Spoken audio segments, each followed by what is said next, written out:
Agroclimatic reason जो है उसके बारे में हम फटाफट देख लेते हैं। थोड़ी डिटेल हमने पहले देख ली थी कि एग्रो इकोलॉजिकल रीजन्स जो है इसमें क्या होता है ना कि जो अपना एग्रोक्लाइमेटिक रीजन्स है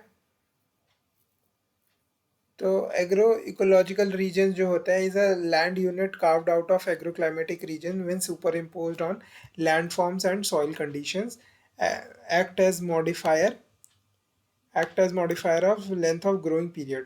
ठीक है, therefore there can be a few agroecological regions within agroclimatic regions. अब देखते हैं हम ये western Himalayas and cold dry deserts के बारे में हम देखते हैं। इसमें क्या है कि ये लद्दाख वाले इलाके में सिचुएटेड है। ये मानसून की रीच से बाहर है तो 20 सेंटीमीटर से लेस रेनफॉल है, सीवियर विंटर्स है। तो यहाँ पे कोल्ड डेजर्ट है, ये ग्रोइंग सीजन 90 दिन से ज़्यादा नहीं है। फिर अपना western plains, Kutch and parts of Kathiawar peninsula, ये वाला इलाका है। तो इसमें जैसलमेर, बाड़मेर और बीकानेर है, वहाँ पे 20 सेंटीमीटर से भी कम रेनफॉल होती है। वैसे इस रीजन में 40 सेंटीमीटर रेनफॉल तक होती है। जो कच्छ और काठियावाड़ वाला इलाका है वो भी स्कैंटी रेनफॉल रिसीव करता है और ड्राई क्लाइमेट है। आइसोफाइट ऑफ 25 सेंटीमीटर जो है इस एरिया को दो में डिवाइड करता है। एक तो मरुस्थलीय ड्राई डेजर्ट जिसे कहते हैं और दूसरा semi arid transitional zone. Over 40 degree Celsius इसका जो टेम्परेचर है। The area has vast stretches of sandy and saline soils not much suited to agriculture. ये वाला एरिया, इसका 90 दिन से भी कम जो ग्रोइंग पीरियड है ना उसमें 90 दिन से भी कम है। इंदिरा गांधी कैनाल के आने से सुविधा आई बट वाटर लॉगिंग और एल्कलाइन सॉइल जैसी दिक्कतें भी आई।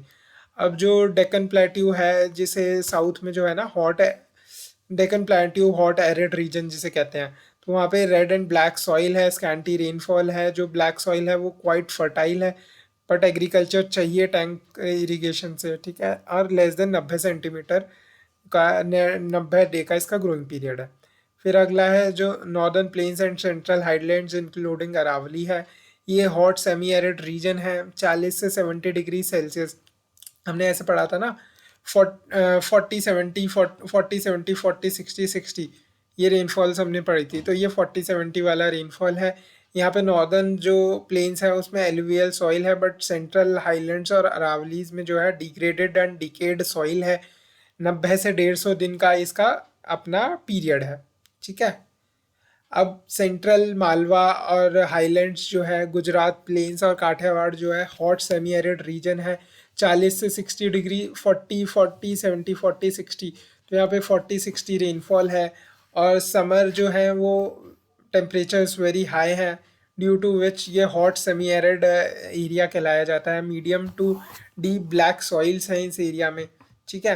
तो जो कॉटन वॉटन के लिए अच्छे हैं बट इस एरिया को भी इरिगेशन की ज़रूरत है क्योंकि 40 to 60 सेंटीमीटर ही रेन आती है। अब जो डेक्कन प्लाट्यूज़ हैं वो रेन शेड एरियाज जो है ना महाराष्ट्र के, कर्नाटका के, वो हैं ये। अब यहाँ पे 60 सेंटीमीटर एनुअल रेनफॉल तक होती है तो इसे hot and semi arid region कहा जाता है। रिच फर्टाइल ब्लैक सॉइल है, कॉटन कल्टीवेशन भी हो सकती है बट 90 से 150 दिन का इसका ग्रोइंग पीरियड है। अब जो डेक्कन तेलंगाना प्लेट्यू है ये जो है रेन शेडो वेस्टर्न घाट्स में ये लोकेटेड है, ठीक है। कहाँ पे? Rain shadow area of western Ghats में जो लोकेटेड है, लेस रेनफॉल ये रिसीव करता है। Most of it lies in Telangana and Andhra Pradesh. Hot and semi arid ये इलाका है and red and black soil है। Used for agri with the help of irrigation. 90 से 150 दिन का इसका टाइम पीरियड है। अब जो ईस्टर्न घाट्स तमिलनाडु प्लेट्यू जो बिल्कुल साउथ में हमने देखा था ना, this is also a hot and semi arid इलाका है। रेड एंड लोमी इसका सॉइल्स है, ये भी हम पहले देख चुके हैं। टैंक इरिगेशन इसे भी चाहिए। 90 से 150 दिन का इसका टाइम पीरियड है। अब अगला है नॉर्दर्न प्लेन्स, हम देखते हैं। ये साउथ ऑफ वेस्टर्न हिमालयाज जो वो पतली सी स्ट्रिप है थी, फ्लैट प्लेन्स है ये, ठीक है। हैज़ बीन डिपोजिशनल वर्क जो रिवर्स कर रही हैं। It stretches from north Punjab in west to Bihar in east. जो इसकी एवरेज एनुअल रेनफॉल है वो लगभग 50 centimetre in west, increases to 100 centimetre in the east. ठीक है, मतलब 50 सेंटीमीटर ईस्ट वेस्ट में, 50 centimetre in west, 100 centimetre in east. जो the climate of this region, जो क्लाइमेट है वो हॉट एंड सब ह्यूमिड है due to high temperature during the summer season. The region is blessed with rich rich alluvial soil है, जिसके कारण wheat in the west and rice in the east. ठीक है भाई, 50 centimetre in the west और 100 centimetre in the east, तो wheat in the west and rice in the east, तो वही होगा। Are the main crops. Several other crops जो local condition पर डिपेंड करेगी, 150 से 180 दिन इसका टाइम पीरियड होगा।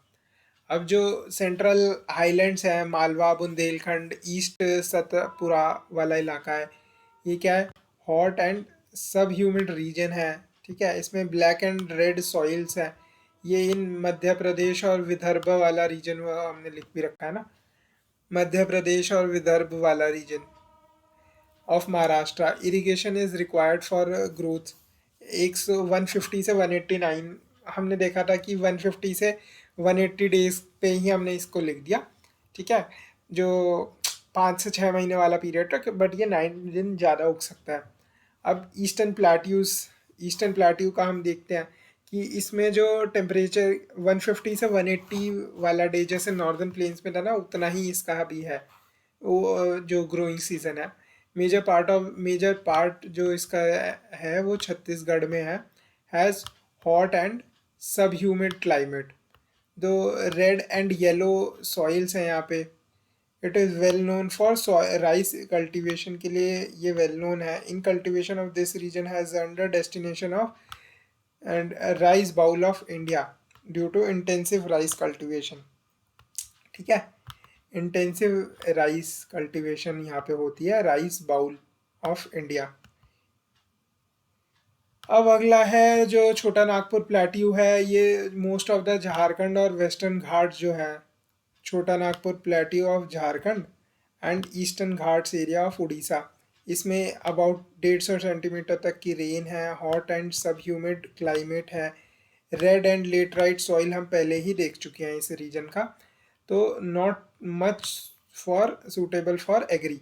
ठीक है, फिर भी यहाँ पे क्रॉप्स जैसे टर्मरिक है, ठीक है, और ऐसी वाली क्रॉप्स जो है ना, जिंजर है, वो वाली क्रॉप्स यहाँ पे उगाई जाती है। राइस कल्टीवेशन, राइस का तो मोनोकल्चर है यहाँ पे, तो वो सब यहाँ पे होता है। अब जो ईस्टर्न प्लेन है, द एग्रो के नॉर्थ ईस्ट रीजन में of the northern plain. Eastern plane क्या है, अब ये वही बिहार वाला, जो बिहार का नॉर्थ वाला इलाका है ना, north east lies the agroclimatic north east of the northern planes.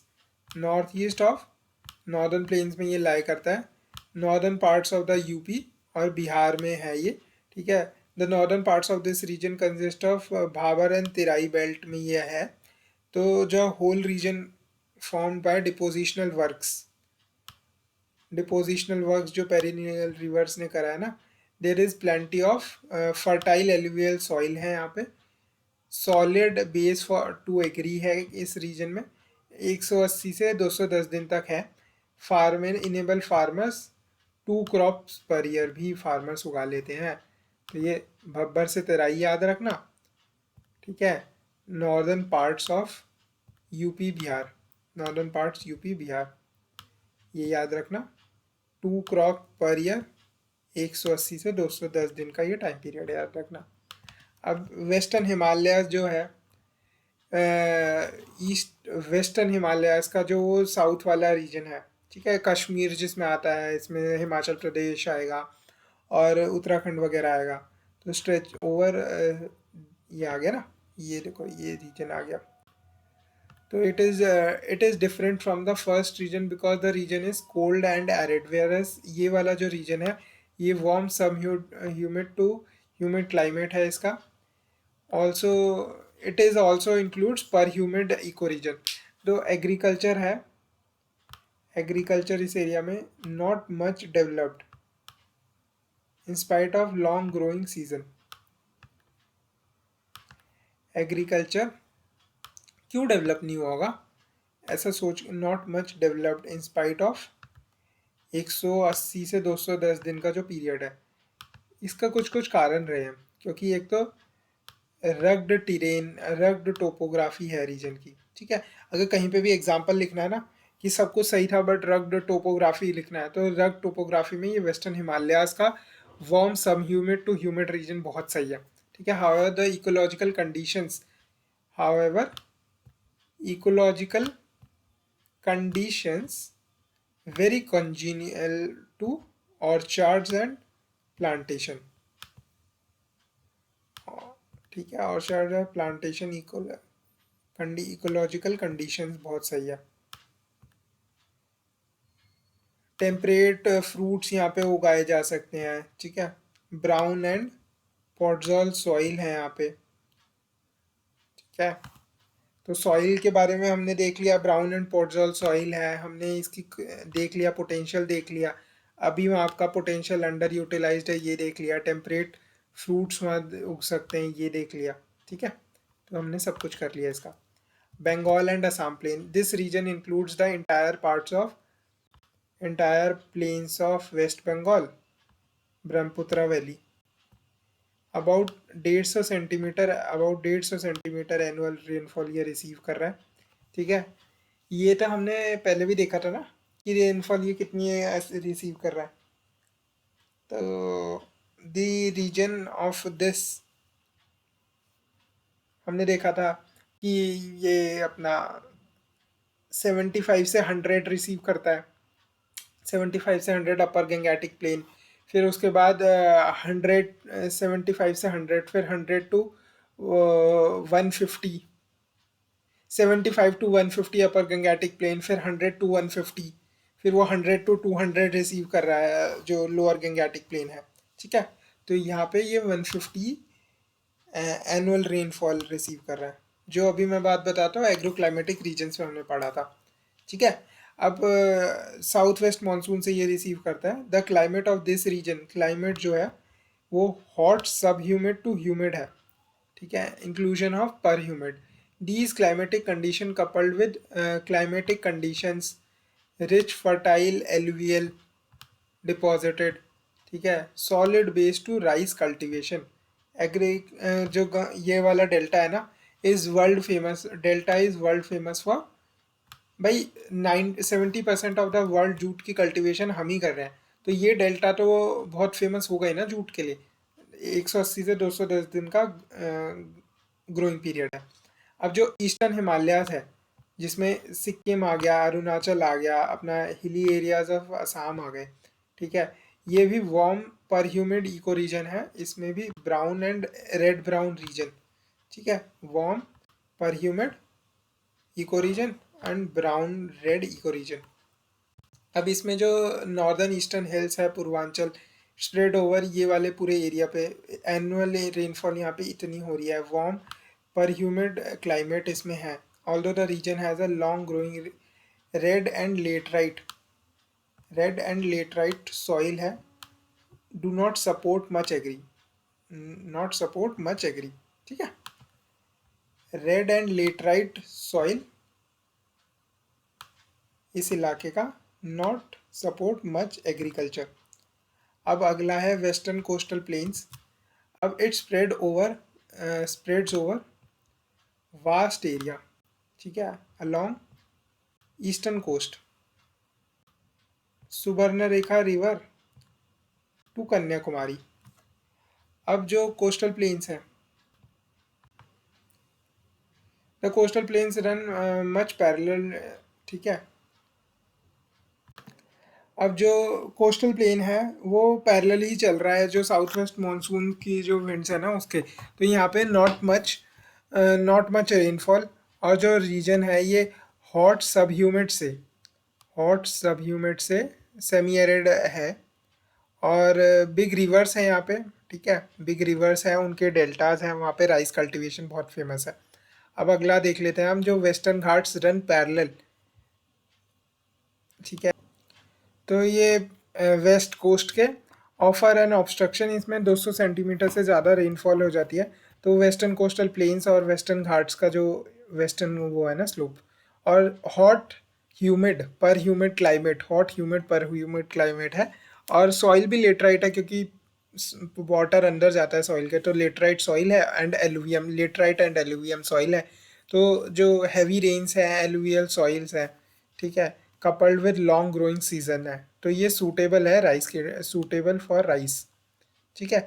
अब आ जाते हैं हम बस उस पे, island of Andaman and Nicobar. ये तो हम पहले से देख ही चुके हैं इनका क्या सीन है। इसमें लेटराइट सॉइल है, सैंडी सॉइल है, सैंडी लोमी सॉइल है, तो वेरिएबल सॉइल है। एग्रीकल्चर मच डेवलप्ड नहीं है, ट्राइबल कम्युनिटीज़ बहुत ज़्यादा हैं। ठीक है, तो झुम कल्टीवेशन यहाँ पे फॉलो होता है। तो जो रेनफॉल है वो 200 सेंटीमीटर से ज़्यादा है। टेम्परेचर 50 डिग्री सेल्सियस से 30 डिग्री सेल्सियस के बीच में है। गर्मियों में, सर्दियों में 25, और गर्मियों में 30 डिग्री सेल्सियस। तो ऐसा वहाँ पे क्लाइमेट है।